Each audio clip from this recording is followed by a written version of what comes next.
Hello, hello, hello, and welcome back to Creative M.E.L.O.D.I. I'm Anthony Frazer, and this is Marlene Marvelous. And do we have a video for you? We are diving into some Britney Spears unboxings. We are on the album Oops, I Did It Again, and specifically, we are on the single Lucky. So without further ado, let's dive in.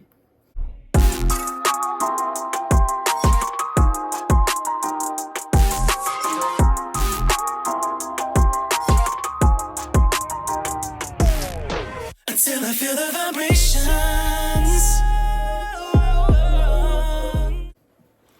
All right, so this here, I have two versions of this. This is a really rare vinyl.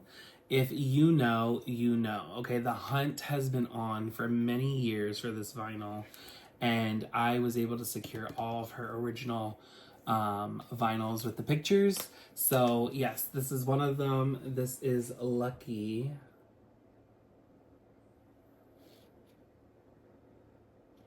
I absolutely love this vinyl. And I have two. I have two of the same thing. You know what I'm saying? Because why not? Two is better than one. Just like us. No.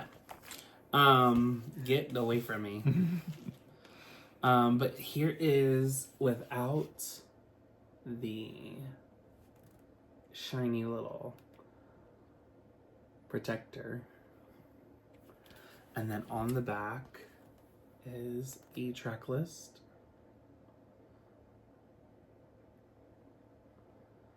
Super excited. Now, something really cool and fun is Lucky was chosen as the second single from Oops, I Did It Again because it was the 7th single. So Lucky number 7, Britney chose it to be the 7th single because on the first album you have Baby One More Time, Sometimes, You Drive Me Crazy, and then we have Born to Make You Happy and From the Bottom of My Broken Heart. So that's 5. So then on number 6 is Oops, I Did It Again. And then 7 was supposed to be Stronger, but Britney said, we are going to put in Lucky. So here we got Lucky, and then we got Stronger as number 8. So let's go ahead and open this. Now, this is a very old vinyl. OG vinyls, okay? Okay. And then on side, there are 5 remixes on this. So you have a Jack D. Elliott Club Mix album version, and then Jack D. Elliott Radio Mix. And then on side B, you have Rip Rock and Alex G Extended Club Mix, and then Jason Nevin's Mix Show Edit. So let's look at side A first.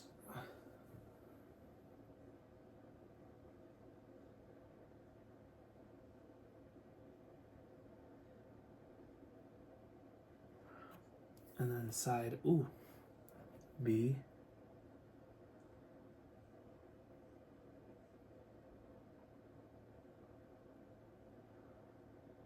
Period. That's a big ass remix on the first one. Do you see that? Yeah. Damn. Oh my god, and this one too. 7 minutes. And the other one was like 5 minutes long. 6 minutes and 42 seconds and 7 minutes and 16 seconds. God damn. Well. But see, like, I mean, not to kind of like cut in and whatnot, but I mean, like, I just kind of feel like you don't really see that a lot anymore. I don't feel like people make remixes like that anymore, and it's kind of sad. I just feel like everyone just does everything for TikTok, and it's how short and how can we capture the attention span. But like, dude, like the bars in the clubs, like that experience, and I feel so sad that I don't think anyone is probably gonna ever like kind of like experience that anymore. Consume music the way we did. Yeah, because it's like, it's supposed to be like an enjoyment, you know what I mean? Like, it really is supposed to just like, you know, like a time. It's supposed to be like a moment, you know? And it's sad that I feel like no one really like cares to like, you know, get it. Yeah, like they just, I don't know, it's sad. Yeah, no, I agree. I mean, music is not consumed the same way that it once was before. And sadly, I don't think it ever will be in the future.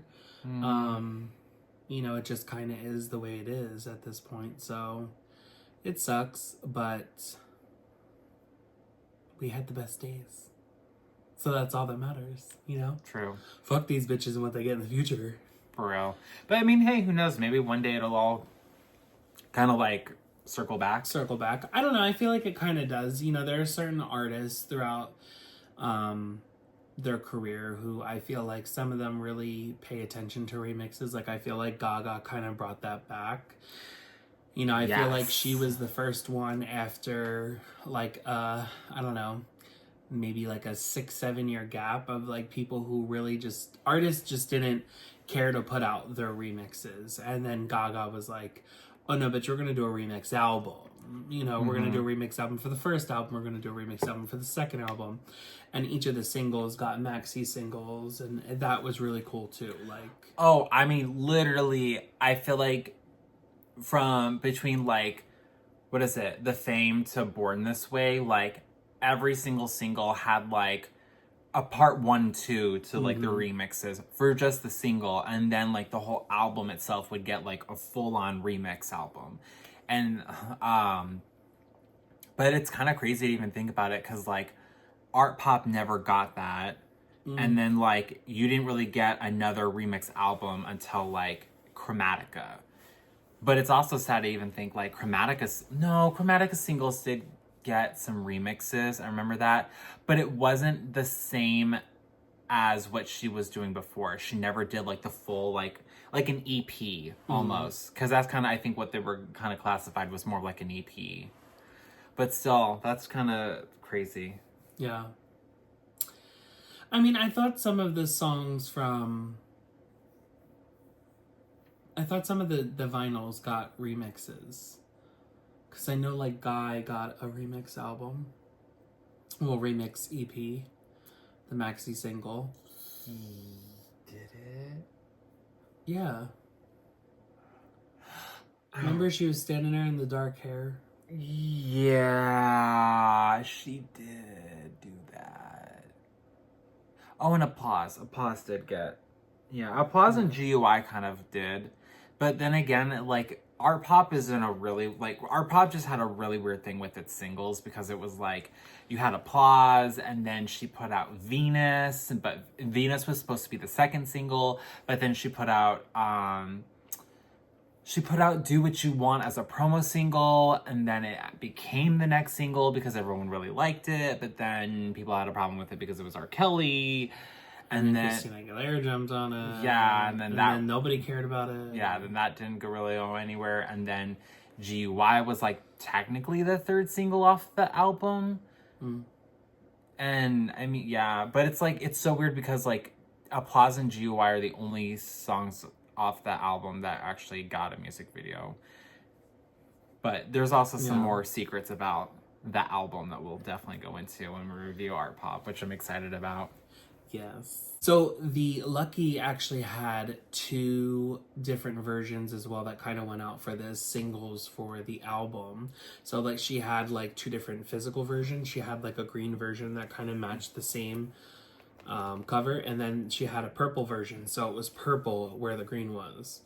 Okay. And one was slated for the like a certain track list, and then the purple had another track list, and I'm almost positive the purple was the remixes, which is what we got in the green. But there was also 2 versions of this vinyl. And I kind of do want to talk about the other version of this vinyl because I have it right here as well. So there was the official version that went out for purchase, which was this, right? Yeah. And then there was a DJ version that went out, just like Oops, right? Oops had the official version, and then it had with the picture vinyl, and then it had a DJ vinyl as well. So this actual one came from a DJ that I know, and he actually did like the chords and everything, and like the, you know, up here and the BPM. So that was pretty cool to kind of see. But yeah, it's basically the same vinyl. It has all the same tracks, and yeah, it's just packaged a little differently for promotional use only. But yeah, I really do. I love how the treatments went out for all of her first few albums, especially from Baby One More Time all the way up until Blackout. I feel like we got perfect treatments for vinyls and for singles, promotionals, and stuff like that. Like, she really cared about having everything done right. And I really, really feel too like Jive Records was just a label that we don't see labels like this anymore, and it really does make me sad because I want a label like Jive Records now. Yeah. There is like RCA sucks, Island sucks, Interscope sucks. I mean, like, it's just cash grabs, you know what I'm saying? And I really feel like Jive put money behind music videos, they put money behind promotional performances, they put money behind singles themselves, they put money behind marketing, they put money behind getting the vinyls into the hands of the DJs to be able to spin it at the clubs, to be able to get the radio push even more. And it's crazy because right after this album, around the release of Don't Let Me Be the Last to Know, which was the last single for this album. So when it came to the time that she did the Don't Let Me Be the Last to Know single, which was the last one on this album, there was a bit of controversy between Britney and Clear Channel. And Clear Channel was in control of billboards, they're in control of advertisement, they're in control of, you know, commercials, they're in control of the radio. And yeah, so Britney spent some time pretty much from Don't Let Me Be the Last to Know all the way until Toxic. So that was almost like a 2-year, 3-year jump. Actually, Toxic I don't think came out as a single until 2004. I think it was around like spring 2004, March 2004. So to go from 2001 until 2004, that's a long fucking time to not be like heavily in rotation on the radio. And that's all because Britney chose Pepsi as her sponsor for the tour for A Dream Within a Dream, and not Clear Channel. So yeah. But with that being said, we're going to go ahead and wrap up here because we have a couple more vinyls that we would like to go through, and I'm going to share some, you know, tidbits and things behind the scenes of Britney knowledge that I know. So be sure to stick around. Also, be sure to like, comment, and subscribe, and hit that notification button for all future videos. We will see you in the future. Bye for now. Bye!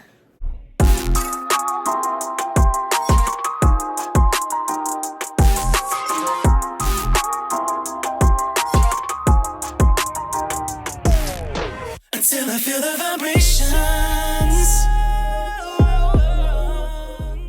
Hey guys, what are you doing? The video's over, but there's plenty more to go through. Scroll below. Right there.